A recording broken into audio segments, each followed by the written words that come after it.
had a number of teammates who were on IR. That room is always known for the closeness that exists. How do you kind of keep those guys in the loop? Stay connected with them. While they're on.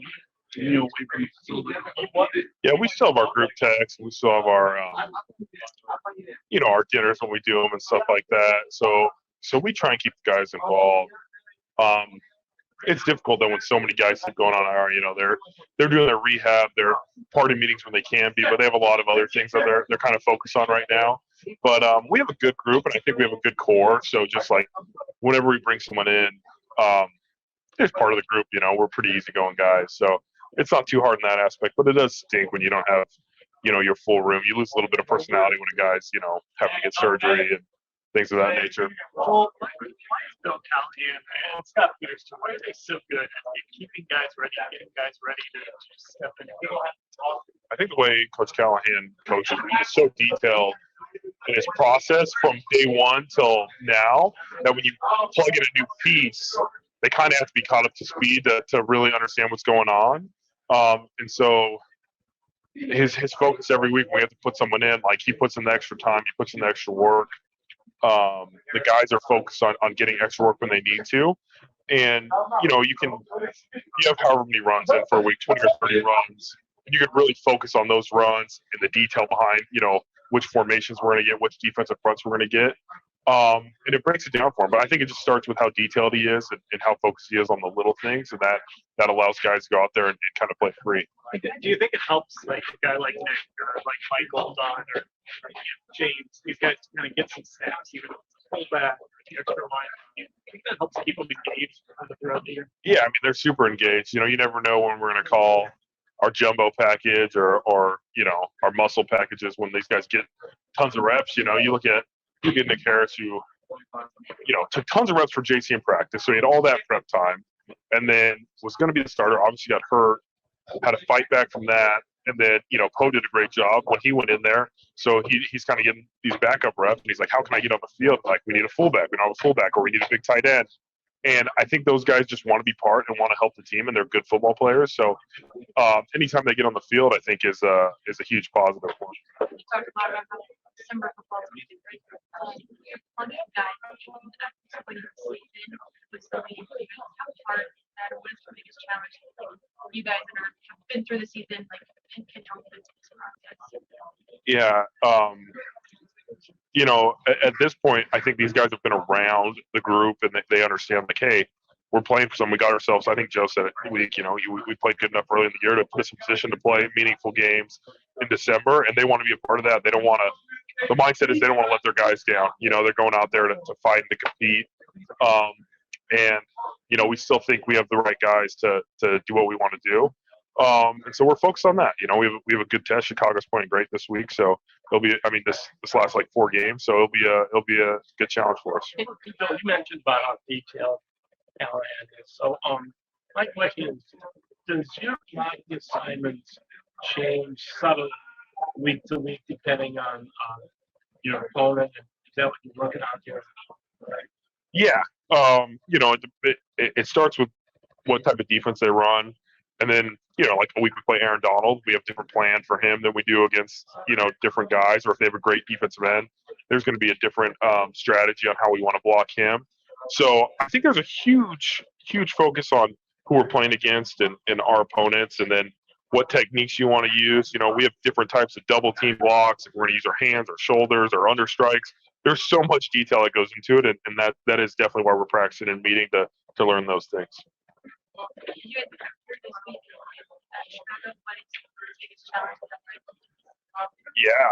Yeah, since they've traded for Monty Sweat, they've been very good. They run, I think, the most games in the league, which is like T's, ETs.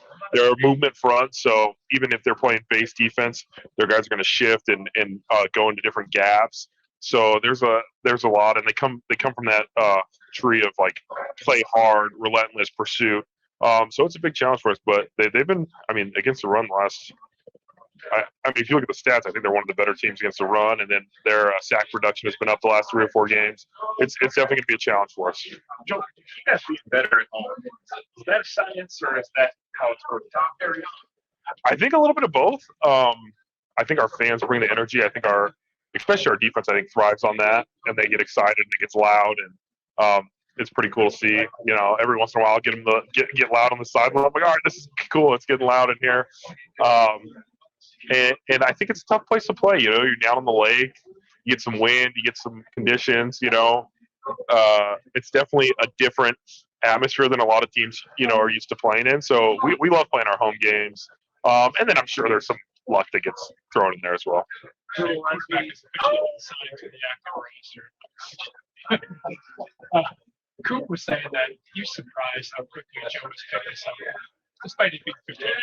Right. He's poised this up back there. You feel the same way, Joe? Has it been a little bit surprising to see how well he's done in such a short period of time? Yeah, because any team you go to, I mean, not that I've been to a lot, but any defensive coordinator, I mean, any offensive coordinator has different terminology for things. So in his head, you know, a certain route could be called something else and stuff. So he's been through enough where he's probably seen it all, but to categorize it and put it into one catalog for the Browns, I think is very impressive. You know, the first time I saw him throw 7-on-7, he was doing like the scout team quarterback, and I was like, he's throwing the ball pretty good. I don't know much, but like there's some pop on the ball. So I knew that was still there. But then you got to get in the game, the cadence, the understanding, the feel, and I feel like you see it, and you're like, all right, he still got that. And so hopefully it's like a bike for him. He just gets back on and he just keeps riding. Why I was saying at the end of the game last week, everything that he was saying was happening.